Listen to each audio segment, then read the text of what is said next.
नमस्कार मेरे प्यारों, मैं आशीष फिर से आप सबका स्वागत करता हूं अपने परिवार में। देखिए, जीएस की जो सीरीज़ हम लेके आए हैं जो बहुत ज़्यादा महत्वपूर्ण है, तो आप बिल्कुल अच्छे से इसे देखें। और आई थिंक आप देख भी रहे हैं, आपका बहुत प्यार मिल रहा है। देखिए, आप कुछ ना कुछ सीख रहे होंगे। ये बहुत ज़बरदस्त सीरीज़ है, इसलिए मैंने इसका नाम रखा है अनिवार्य सीरीज़। देखो, ये आपको बहुत हेल्प करेगी आपके पेपर में, तो आप बिल्कुल मिस मत करना। ज़बरदस्त सीरीज़ होने वाली है, ज़बरदस्त क्लास है आज की। आप बहुत कुछ सीख के जाओगे और पेपर में सारे सवाल ऐसे हैं जो पेपर में कई बार देखे होंगे आप लोगों ने। ठीक है, तो आप अच्छे से देखना। चलिए शुरू करते हैं पहले सवाल के साथ। WHO वर्ल्ड हेल्थ ऑर्गेनाइजेशन, विश्व स्वास्थ्य संगठन का दक्षिण पूर्वी एशिया का क्षेत्रीय कार्यालय कहाँ पर स्थित है? देखो, दक्षिण पूर्वी एशिया का पूछा गया है, तो ये कार्यालय आपका कहाँ पे है? नई दिल्ली में स्थित है। इसके अलावा इसके बारे में देखो, थोड़ी सी जानकारी आपको होनी चाहिए कि विश्व व्यापार संगठन एक्चुअली क्या है। ये स्वास्थ्य संबंधी जितनी भी समस्याएं हैं, इन समस्याओं के सॉल्यूशन निकालने के लिए काम करता है। विश्व व्यापार संगठन में 194 देश हैं और 2 संबद्ध सदस्य इसके यहाँ पर हैं। इसकी स्थापना जो हुई वो 7 अप्रैल 1948 को की गई। विश्व स्वास्थ्य संगठन की स्थापना कब हुई? 7 अप्रैल 1948 को हुई। इसके अलावा देखिए, ये यूएनओ की एक इकाई भी है, आप ये भी ध्यान रखेंगे। इसके अलावा देखिए, इसका जो मुख्यालय है आपका, वो स्विट्जरलैंड के जेनेवा शहर के अंदर है। आप ध्यान रख सकते हैं इस बात को, कई बार पेपर में पूछा जाता है। इसके अलावा देखिए, इस समय जो इसके महानिदेशक निर्वाचित हुए हैं वो इथोपिया के डॉक्टर टेड्रोस एड्रनोम गेब्रेयेसस है। इनका नाम आप ध्यान रख सकते हैं, टेड्रोस एड्रनोम गेब्रेयेसस। ये अभी इथोपिया के, आप ये जरूर ध्यान रखना कहाँ के हैं। ठीक है, इथोपिया के हैं बच्चे, और इसका मुख्यालय कहाँ पे है? स्विट्जरलैंड जेनेवा में। ठीक है, ध्यान रखेंगे। अच्छा सवाल है, पेपर में बनने लायक सवाल है। देखिए, भारत छोड़ो आंदोलन के दौरान भारतीय राष्ट्रीय कांग्रेस के जो अध्यक्ष थे वो कौन थे? वो बेटा अबुल कलाम आज़ाद जी थे। कौन थे? अबुल कलाम आज़ाद। जिस समय भारत छोड़ो आंदोलन शुरू हुआ 1942, उस कांग्रेस के अध्यक्ष कौन थे? अबुल कलाम आज़ाद थे। तो चलिए जानते हैं इससे कुछ महत्वपूर्ण बातें। देखिए, अबुल कलाम आज़ाद जो थे वो महात्मा गांधी के सिद्धांतों को क्या करते थे? बहुत ज़्यादा समर्थन करते थे। खिलाफत आंदोलन में इन्होंने बहुत ज़बरदस्त भूमिका निभाई थी, तो ये आप ध्यान रखना। और देखिए, ये भी महत्वपूर्ण बात है कि 1923 में अबुल कलाम आज़ाद जी जो राष्ट्रीय कांग्रेस के सबसे कम उम्र के प्रेसिडेंट बने थे। इंपॉर्टेंट बात है। और 1940 और 45 के बीच ये कांग्रेस के प्रेसिडेंट रहे हैं। इसी बीच आपने देखा कि 1942 में आपका आंदोलन चला, जिसे हम क्या बोलते हैं? भारत छोड़ो आंदोलन के नाम से जानते हैं। ठीक है, ये आप ध्यान रखेंगे। इसके अलावा देखिए, 2 बातें और महत्वपूर्ण हैं कि ये भारत के पहले क्या बने? शिक्षा मंत्री बने। और उत्तर प्रदेश के रामपुर से 1952 में वहाँ से ये सांसद चुन के आए। जब पहला हमारा लोकसभा का चुनाव हुआ था, वहाँ से चुन के आए। और देखिए, यहीं पर आप देखेंगे इनकी एक पत्रिका है 1912 में, अल हिलाल। पेपर में बहुत पूछी जाती है, कई बार पूछी जाती है कि अल हिलाल पत्रिका किसकी है? ये इनकी एक उर्दू पत्रिका है, अल हिलाल, जो इन्होंने सूत्रपात किया था, जिसका मुख्य उद्देश्य क्या था कि जो मुस्लिम युवक हैं उन्हें क्रांतिकारी आंदोलनों के प्रति उत्साहित करना और हिंदू मुस्लिम एकता पर बल देना, इसका क्या था? मुख्य इसका एजेंडा था, उद्देश्य था। मैक्सिको व अमेरिका के मध्य सीमा रेखा बनाने वाली नदी है, वो कौन सी नदी है बच्चे? वो रियो ग्रांडे नदी है। ये अमेरिका की 5वीं सबसे बड़ी नदी है और पूरे विश्व में अगर हम बात करेंगे तो ये 20वीं सबसे बड़ी नदी है। तो इसका आंसर हो जाएगा रियो ग्रांडे। देखिए, अगला सवाल हमारा है, भारतीय ध्वज संहिता कब लागू हुई थी? देखिए, भारतीय ध्वज संहिता जो थी वो 2002 में लागू हुई थी। देखिए, एक्चुअली क्या था कि यहाँ पर बहुत सारी चीज़ें थी कि राष्ट्रीय ध्वज को कब कौन फहरा सकता है, वो कब नहीं फहराया जाता। तो इन सब चीज़ों में बहुत सारी चीज़ें थी जिसे सरकार बहुत असमंजस में थी। तो उस समय एक भारतीय ध्वज संहिता लाई, एक नियम कानून लाए कि कब झंडे को फहराया जा सकता है, कब नहीं फहराया जा सकता। तो ये आप ध्यान रखेंगे, 2002 इम्पोर्टेंट हो सकती है। अगर आप मेरी सीरीज देख रहे हैं तो आप ढंग से बताना मुझे। एक सवाल है मेरा आप लोगों से कि जो राष्ट्रीय ध्वज है हमारा, उसे कब अपनाया गया था? राष्ट्रीय ध्वज को कब अपनाया गया था, ये मेरा सवाल है। आप मुझे कमेंट सेक्शन में ज़रूर बताएंगे। देखिए, उपराष्ट्रपति को हटाने से संबंधित संकल्प पेश करने से कितने दिनों पहले इसकी सूचना देना अनिवार्य है। देखिए, 2 सप्ताह पहले, यानी कि 14 दिन ये डे है, ठीक है, ध्यान रखेंगे।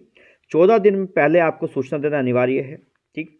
इसके अलावा राष्ट्रपति महोदय हों, उन्हें भी 14 दिन पहले की सूचना देनी पड़ती है। राष्ट्रपति महोदय पर आपने महाभियोग देखा है, वो किस आर्टिकल के तहत लगता है?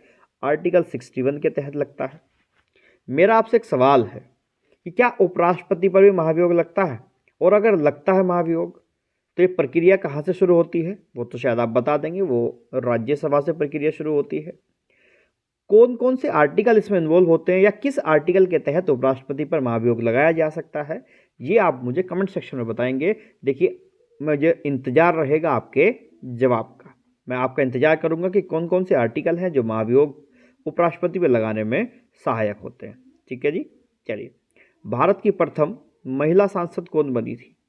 देखिए, ये यहाँ पर आपका जो आंसर होना चाहिए वो राधाबाई सुब्बारायन होना चाहिए, ठीक है, ध्यान रखना। क्यों था मैं अभी बताता हूँ। प्रथम महिला सांसद कौन बनी? राधाबाई सुब्बारायन बनी, तो आप ध्यान रखना। देखिए, ये कौन थी? एक भारतीय राजनीतिज्ञ थी, महिला अधिकार कार्यकर्ता थी और सामाजिक सुधारक थी। 1938 में राधाबाई सुब्रमण्यम निर्विवाद राज्य परिषद के लिए चुनी गई थी। ध्यान रखेंगे, राज्य परिषद से। इस प्रकार में भारत की पहली महिला सांसद बनी, ठीक है, ध्यान रखेंगे, पहली महिला सांसद बनी, ये निर्विरोध यहाँ से चुनी गई थी। देखो, इसमें एक बात आप लोग ये ध्यान रख सकते हैं कि अगर आपसे यहीं पे ये पूछा जाए कि जो पहली भारतीय नागरिक कौन थी, देखिए, हमारे पहले राष्ट्रपति महोदय कौन थे? डॉक्टर राजेंद्र प्रसाद। उनकी पत्नी का नाम था राजवंशी देवी जी, ठीक है। तो आप ध्यान रखना कि राजवंशी देवी हमारी पहली भारतीय नागरिक हो जाएंगी, महिला नागरिक हो जाएंगी, ठीक है। दूसरी बात, अगर पूछा जाए कि जब 1952 के चुनाव हुए लोकसभा के, उस समय हमारी पहली महिला सांसद चुन के कौन आई?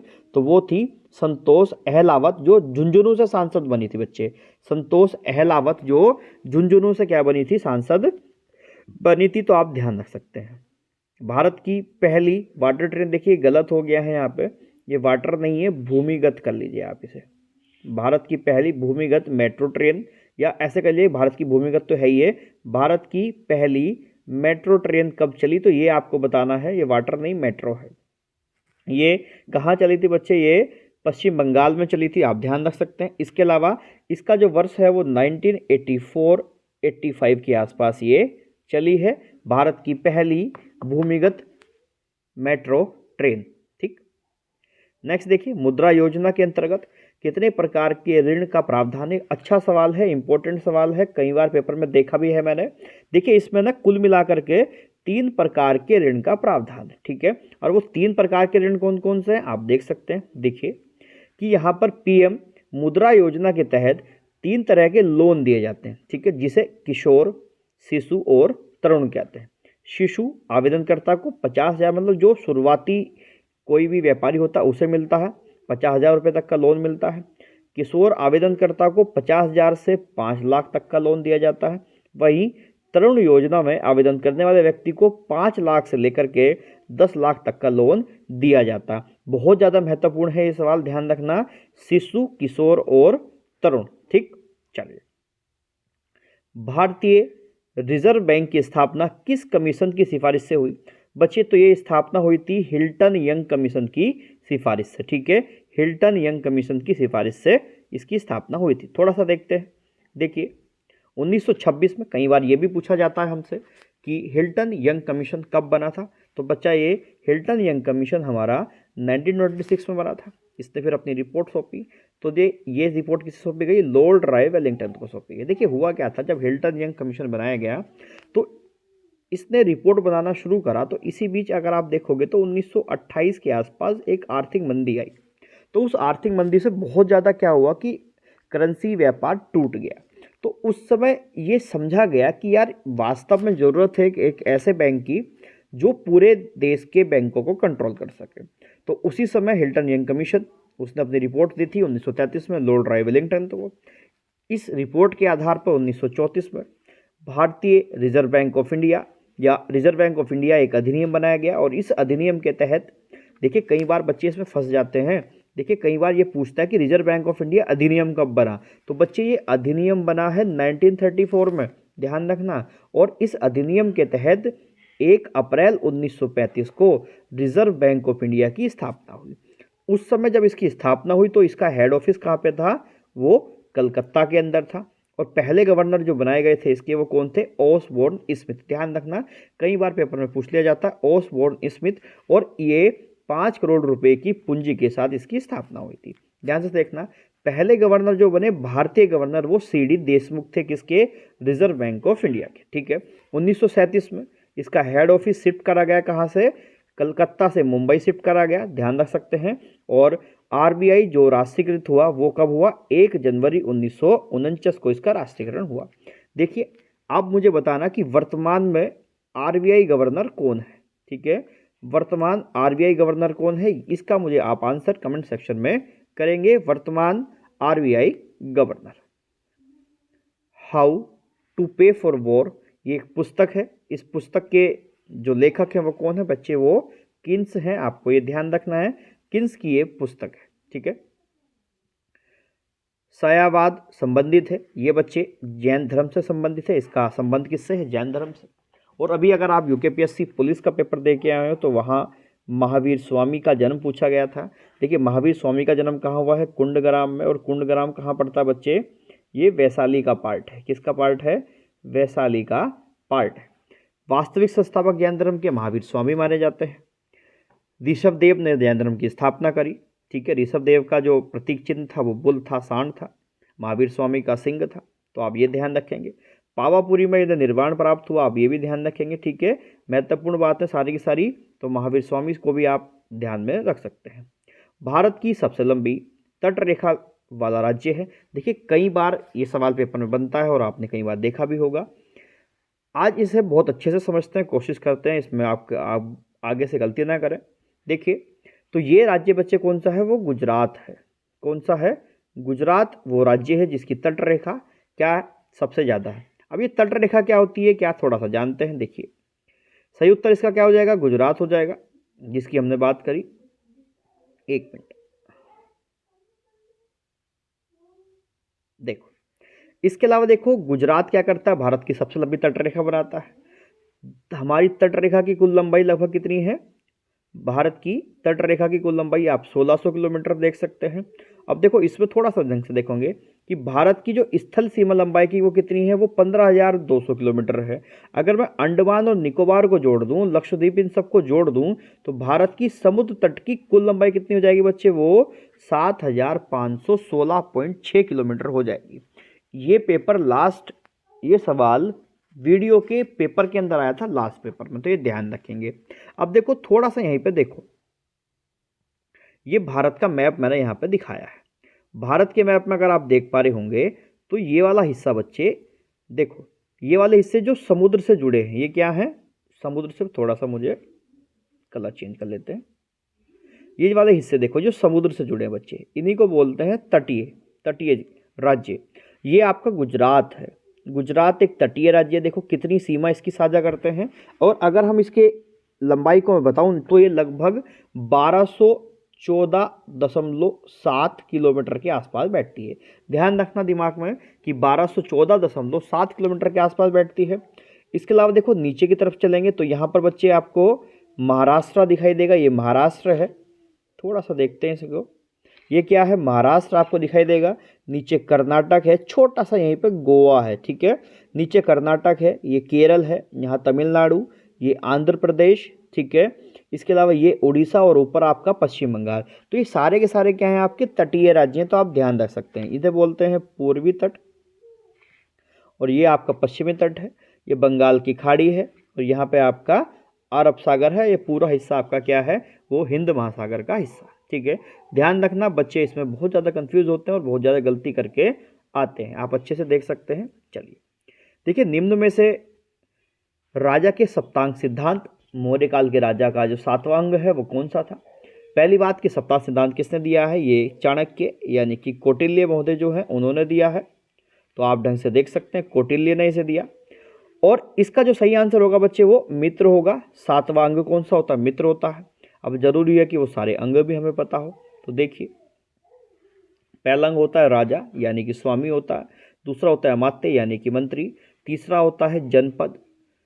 चौथा होता है दुर्ग यानी किला, पांचवा होता है कोष यानी धन, छठा होता है दंड या सेना, और सातवां जो पेपर में पूछा गया है, टेस्ट में पूछा गया है, वो है मित्र। तो आपको एक कर्म ध्यान रख सकते हैं, लास्ट पूछा जा सकता है सातवां, या आपसे पूछा जा सकता है पहला, तो आप ध्यान रखना ये आपसे पूछा जा सकता है। निम्न में से कौन सा क्षेत्र ज्वारीय ऊर्जा का प्रमुख क्षेत्र है? तो बेटा ये आपका खंबात की खाड़ी है। ठीक है, खंबात की खाड़ी ज्वारीय ऊर्जा का एक प्रमुख क्षेत्र है। दो बातें खंबात की खाड़ी से जान लेते हैं। देखिए, खंबात की खाड़ी का जो पूर्व नाम है वो कैवे की खाड़ी है, अरब सागर में स्थित है, और ये तिकोनी आकृति की खाड़ी है, ये भी ध्यान रखना है आपको। इसके अलावा दक्षिण ओर से ये अरब सागर में गिरती है, जो भी हमने देखा। भारतीय राज्य जो गुजरात है उसके सागर तट और पश्चिमी भारत के शहर मुंबई और काठियावाड़ के प्रायद्वीप के मध्य ये स्थित है। ठीक है, इसके बीच में ये स्थित है, तो आप ध्यान रखेंगे मुंबई और गुजरात के बीच में स्थित है शहर मुंबई और काठियावाड़, ये आप ध्यान में रख सकते हैं। इसके अलावा आप, चलो ये तो कोई ज़रूरत नहीं है। इसमें अगला सवाल यहाँ पर ये है कि आगरा, दिल्ली, जयपुर वगैरह जो दिए गए हैं यहाँ पे, कौन से स्वर्ण त्रिभुज के अंदर सम्मिलित शहर है? देखो, ये सवाल भी कई बार पेपर में देखने को मिलता है। मेरे हिसाब से आई थिंक, अगर जितना मैं देख पा रहा हूँ, समझ पा रहा हूँ, तो आपका इसका जो सही आंसर होना चाहिए वो होना चाहिए क्या, कि आगरा, दिल्ली और जयपुर जो हैं वो स्वर्ण त्रिभुज के अंतर्गत आते हैं। देखिए, दिल्ली यहाँ है, जयपुर आपका यहाँ बनेगा और आगरा आपका यहाँ मिलेगा, तो इस तरीके से इसे मिलाने वाला एक त्रिभुज, स्वर्ण त्रिभुज इसे बोलते हैं। तो इसका सही आंसर होना चाहिए आगरा, दिल्ली और जयपुर। ये भी हमने देखा। बिहार का डालमिया नगर प्रसिद्ध है, वो किस चीज़ के लिए प्रसिद्ध है? देखिए, बिहार का जो डालमिया नगर है वो सीमेंट के लिए प्रसिद्ध है, तो आप ये ध्यान रखेंगे, सीमेंट के लिए प्रसिद्ध है। इसके अलावा बायोस्फीयर रिजर्व शब्द सबसे पहले किसने इस्तेमाल में लाए? तो एडवर्ड सुएस जो व्यक्ति हैं, इन्होंने सबसे पहले इस शब्द का प्रयोग किया था, आप ध्यान रख सकते हैं इस बात को भी। नीली क्रांति का संबंध किससे है? देखिए, नीली क्रांति आपसे पूछा गया है, तो इसका संबंध किससे बच्चे? पानी से, और पानी में आपका मत्स्य पालन होता है, तो नीली क्रांति का संबंध किससे? मत्स्य पालन से। थोड़ा सा देखिए, अगर आप मेरे साथ देख सकते हैं, तो देखिए, हरित क्रांति एक हुई है जिसके स्वामीनाथन द्वारा ने करी गई 1967 में हरित क्रांति, और प्रथम हरित क्रांति जो चलाई गई थी वो गेहूं के ऊपर चलाई गई थी। अच्छा, गेहूं, अभी पुलिस के पेपर में एक सवाल पूछा गया था कि गेहूं क्या है? अगर आपने कभी पुलिस का पेपर दिया हो, मतलब अभी जो पेपर हुआ था 18 तारीख को, अगर आपने वो दिया हो, इसमें पूछा गया था गेहूं क्या है, आपने उसका क्या आंसर किया है, तो कृपया करके मुझे कमेंट सेक्शन में बताना, जिन जिन लोगों ने पुलिस का पेपर दिया है। ठीक है, कमेंट सेक्शन में बताना कि गेहूं क्या है, फल है, रूपांतरित फल है, बीज है। ठीक है, इस तरीके के ऑप्शन दिए गए थे, तो ढंग से बताना मुझे आंसर। दूसरी बात कि दूसरी हरित क्रांति जो हुई थी बच्चे, वो 1983 में हुई थी, और ये किसके लिए हुई थी? चावल के लिए हुई थी। अब देखो, विश्व में हरित क्रांति का जनक किसे बोलते हैं? डॉक्टर बोरलोंग को बोलते हैं, और भारत में डॉक्टर स्वामीनाथन को बोलते हैं। इसके अलावा देखिए, जितनी क्रांति है, 2-4 क्रांति मैंने यहाँ पर डाली है। जैसे हरित क्रांति का संबंध किससे है? वो खाद्यान्न उत्पादन से है। श्वेत क्रांति का संबंध किससे बेटा? वो दूध क्रांति से है। और श्वेत क्रांति के जनक किसे माने जाते हैं? डॉक्टर वर्गीस कुरियन को। इन्होंने ऑपरेशन फ्लड चलाया था, तो ये ध्यान रख सकते हैं। देखिए, नीली क्रांति जो टेस्ट में पूछा गया है, आपका प्रैक्टिस सेट में पूछा गया है, उसका संबंध किससे है? मत्स्य उत्पादन से। और झींगा मछली का विस्तार बेसिकली आंध्र प्रदेश, नेल्लोर जिले में बहुत ज़्यादा मिलेगा, ये भी ध्यान रख सकते हैं आप। पीली क्रांति का संबंध तिलहन उत्पादन से। सुनहरी क्रांति का संबंध जूट और फल उत्पादन से। गोल क्रांति का संबंध आलू से। गुलाबी क्रांति का संबंध मांस उत्पादन से। भूरी क्रांति का संबंध गैर परंपरागत ईंधन के उत्पादन से। अमृत क्रांति का संबंध बेटे देखिए, नदी को जोड़ने की योजना चलाई गई थी, अमृत क्रांति। बादामी क्रांति का संबंध मसाला उत्पादन से, और लाल क्रांति का संबंध टमाटर उत्पादन से। ठीक है, तो ये आप ध्यान रख सकते हैं, पढ़ लेना, इसका स्क्रीनशॉट ले लेना, आपके लिए अच्छा हो जाएगा। देखिए, इसे अच्छे से स्क्रीनशॉट ले लेना। ठीक है, देखिए मैंने छोटा कर दिया इसे, आप इसका स्क्रीनशॉट लेकर रख सकते हैं, या इसे अपनी कॉपी में आप लोग इसे नोट कर सकते हैं, ये अच्छा है। ठीक है, नेक्स्ट देखिए, बंधुआ मजदूरी अधिनियम ये कब आया बच्चे? तो ये 1976 में आया। कई बार ये सवाल पेपर में मैंने देखा है सीधा ऐसे ही पूछता है, तो इसलिए ध्यान रखना आप 1976। इसके अलावा देखिए, नागार्जुन किस बौद्ध संप्रदाय के थे? देखिए, नागार्जुन आपने देखा ये माध्यमिक संप्रदाय के थे। थोड़ा सा इसके बारे में 1-2 बातें हम जान सकते हैं। जैसे नागार्जुन किसके थे? माध्यमिक बौद्ध संप्रदाय के थे। माध्यमिक बौद्ध दर्शन एवं मनोविज्ञान का एक प्रमुख शाखा है। यह जो महायान है, महायान की एक उपशाखा है और 4वीं शताब्दी के समय में ये अस्तित्व में आई थी। ठीक है, तो ध्यान रखेंगे ये किससे संबंधित है, आपके माध्यमिक बोध से। तो आज की क्लास में इतनी बातें हैं। आपको क्लास कैसी लगी मुझे कमेंट सेक्शन में बताना। देखिए, मैंने कोशिश करी है कि आपको जानकारी दे सकूं और आपके पेपर में कुछ सहायता आपकी कर सकूं। अगर आपको मेरा प्रयास अच्छा लगा हो तो मुझे लाइक ज़रूर करना, कमेंट में ज़रूर बताना जो सवाल मैंने आपसे पूछे हैं, और मुझे ये भी बताना कि आपको क्लास कैसी लगी। इसके अलावा देखिए, आप चैनल को शेयर कर सकते हैं, फैमिली को बढ़ा सकते हैं अगर आपको प्रयास मेरा अच्छा लगता है। आप कुछ भी मुझसे सीख पा रहे हैं तो ज़रूर चैनल को सब्सक्राइब कर लेना और शेयर कर देना। चलिए मिलेंगे फिर हम लोग अपनी अगली क्लास में, तब तक के लिए बहुत बहुत धन्यवाद।